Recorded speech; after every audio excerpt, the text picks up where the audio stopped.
Hello, I am Lizzy with Long Distance Gamers, and today I'm going to be talking about viticulture. I'll be going over how to play it remotely and what I think about it. Okay, so here we have viticulture set up. I have each of the players and their vineyards. So for remote play, I will keep track of the grapes that they plant, as well as myself, as well as what buildings they have and the amount of workers they can do, and the grapes and wines, just so that I could see somewhat more, maybe if they would harvest a field or fill a wine. For the only thing for the cards is the grape cards I have divvied out, and they're just all in the same one. So these are all one of the yellow grapes versus one of the red grapes, and everyone has its place. The cards, I will not keep track of the other side's cards, but I will have mine set up for randomization like normal play. Now what the running side will do, they are the ones that have everything randomized, including these green cards. They will also, if we are playing with the certified workers, they will go ahead and randomly pull out two. So it might be the chief and the mafioso, and then put the rest in the box, while all other sides go through theirs and pull out the same two. And then the running side will dictate which one is which. So that way you will easily be able to see what special workers are in play. What the running side will also do will be to send you your red and blue cards, and they will just send a picture to every player, and then every player will do this. So if these are my red and blue cards that have been given to me by the running side, I know I do get the two workers and my grande worker. I will also get one yellow card and two blue cards. And then I will get 3 money. And then I could get 3 additional money, or I could get 1 recurring money, which I think I will go ahead and get 1 recurring money, as that will be a lot more money throughout the game. And then, of course, the running side will have been giving pictures to everybody throughout this. If someone does choose to build a structure, then they will announce that, hey, I am building a structure, and he chooses to build medium cellar. You would just go ahead and take the medium cellar and put it right in its space. And then once everybody has chosen their starting cards and made that decision, these will of course get put back in the box. For me being the remote side, I actually don't even pull these out. I leave these in the box. And then the running side can go ahead and just send me a picture of the 2 ones that I get. And then you pull out the pieces for everything, of course, and we put the roosters right here, the extra worker here, and of course the starting for everything else as normal. The running side will go ahead and randomly pull one of these and figure out the start player. And then they will be given the token, starting with the start player and going in the designated order. If you have multiple sides, it is good to agree which way is counterclockwise and which way is clockwise in advance. And I set him up in that manner. And then Brixie is first player, so he might come here. Maybe he had another green card, so he's going to plant a green card with being able to plant a second one.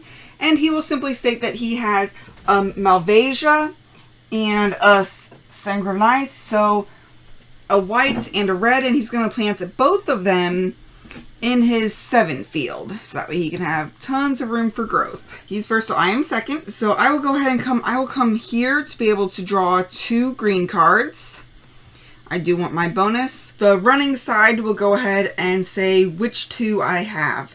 So they might say I have a 4 white wine and a Pinot, or a 1 of each. And I'll grab both of those and put them in my pile. And then it will go ahead and be Kitty's turn. And Kitty will say that she's going to place her extra worker on the selling of a field, because she wants money. She wants a lot of money. So she will go ahead and get 1 victory point. And then she will sell her 7. So I will go ahead and flip her 7. And she gathers the 7 coins and puts in her area. Then it goes back to Brooksy, and he might want to give a coin for give a tour, and he will of course take the bonus and get 3 money. My turn. I'm going to go ahead and choose to build a structure. I'm going to choose to get a $1 discount. Considering both of my green cards require the trellis, I will build that first. So I will go ahead and spend 2 coins. But because I do have this $1 back, I will pay the 2 and get 1 back. You do have to be able to buy it in order to be able to get that $1 back. You can't come here with only 1 coin and build the trellis. You have to have the 2 up front. So I will go ahead and build the trellis and put it on my deck. And then it will be Kitty's turn. And Kitty might say that she is going to be playing a yellow card. She'll go to her bonus. She may or may not. There are some rules that if you cannot do the bonus, you would only be able to go there if someone else was already there. However, we play that as rules as written that you could go to the bonus even if not. And then she will just simply state what her yellow card is. So for instance, she might read something like this. All players may build 1 structure at a $2 discount. You gain 1 for each opponent who does this. So because she played the card, she will go ahead and say what she's building first. So maybe she wants to build the trellis as well. So she will go ahead and build the trellis. And since it's a $2 discount, she gets it for free. And then in clockwise order, everyone gets to resolve. So maybe Brixie wants to build his medium cellar. So he will say that he will go ahead and take advantage of that. And he will spend his $2 and build his medium cellar. Everyone, of course, updates accordingly. And then me, I will, take advantage of that because I want to be able to plant this one. And I will go ahead and do that. Paying the 1 and getting my irrigation. And since it says that every opponent that does this will give her victory points, she just got 2 more victory points. And then it will go on to Brooksy. He will say that he is going to pass. So for me, I always just move it over to show that they have passed. So that way we can move on to the next. Me, I'm going to pass as well. Kitty, however, wants to plant. So she will go ahead and plant a green card.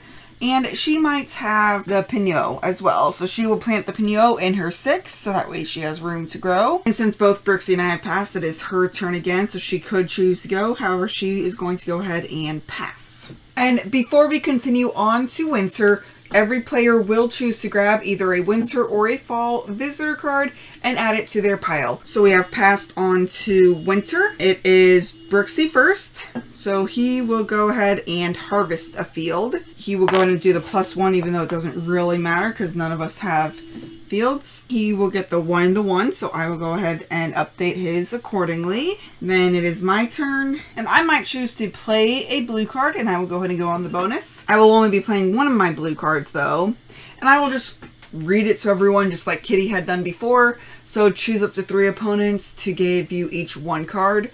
Yellow card, gain 1 for each of them who cannot. So what I do for this one is, because I don't want to go through this entire deck to find the 1 yellow card that they're giving me. If they are giving me a yellow card, they will discard 1 to their yellows and I will then draw 1. Then, if one of them cannot give it to me or they choose not to, I would gain a victory for those who cannot. Kitty has given me a yellow. Brixie didn't have a yellow, so he couldn't, so I went ahead and got a victory point. And then I just put this in my discard area. Okay, and then it is Kitty's turn. She will choose to harvest as well. And so she will get placed on there. So 1 and 1. Remember also that the Grande worker can be placed in the same place as other workers. So if the spot is filled by another worker, you can place the Grande worker there. If it is a spot that has a bonus, so for instance, being able to harvest dual fields, you would also be able to do that placing your Grande worker. If people have more than 1 field planted, they would just simply state which one they are harvesting, whether it's the 5, the 6, or the 7, and everyone will update accordingly. One thing about the fulfilling wine actions you will notice is that you don't have to have the card that the other players have. They would just simply state what it is that they were fulfilling. You will pull them off of their vineyard boards from their cellars and then update their income and victory points accordingly. Of course, if someone is paying to train a worker, then they will let you know if they are playing either the chef or the mafioso. And then if one of them is, then I will go ahead and move that from their reserve to their available workers, whichever one they say that they are training. And then once everybody passes, I will move their rooster back over. And then once everybody has passed, we will go ahead and go on to the year end. So we will go ahead and age our grape and wines. for everybody if they had any wines in their cellars. Of course, upgrade those. Collect residual payments. So I'm the only one currently, so I get 1 residual payment. And discard down to 7 cards if anyone has any. And then rotate the first player clockwise. So now Brixie will choose which one he wants first. So I place these up here. So it'll be Brixie, then me, then Kitty. And then the game does continue on until someone reaches or surpasses this 20 victory points. At which point, you continue on until the end of that year. And then whoever has the most victory points is the winner. If you do want to play with the Tuscany instead of the normal Viticulture, you will just bring out the Tuscany board. The only difference is that when you are placing onto these locations, you would just simply state where the star is locating.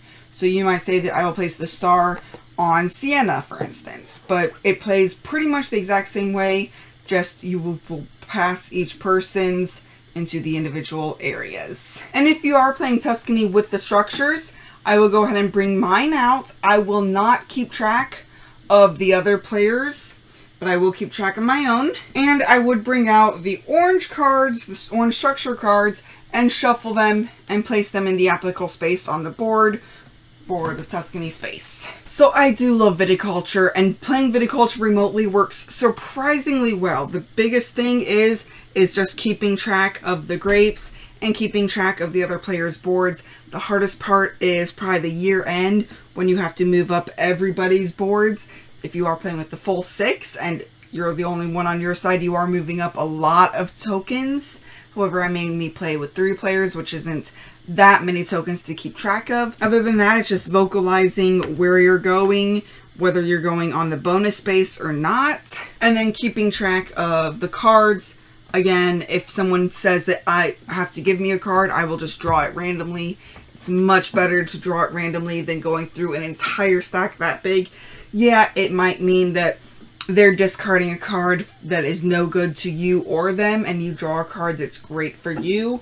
So there is a little bit of that, but it doesn't really change the gameplay. It has the same feel overall as normal in-person play, so I really do like it. This game, for me, is a 9.5 out of 10. I do love it. Of course, I normally play with Tuscany. If you do want just a nicer, chiller experience that is a little bit less going on, I would say just play with the normal Viticulture. But Viticulture or Tuscany, they both play very well remotely, and I do really enjoy them. One of my favorite games of all time, and I really cannot wait till we get this to the table again. But until next time, just remember to have fun, be present, and be you. Thank you all for watching. If you have any questions or comments, feel free to reach out to us. We would love to hear from you. Also, if you find value in our content, please like, comment, or subscribe. Let a friend or family member know that we exist. Help us spread our channel and bring remote gaming to a table near you. Thank you very much, and have a great day.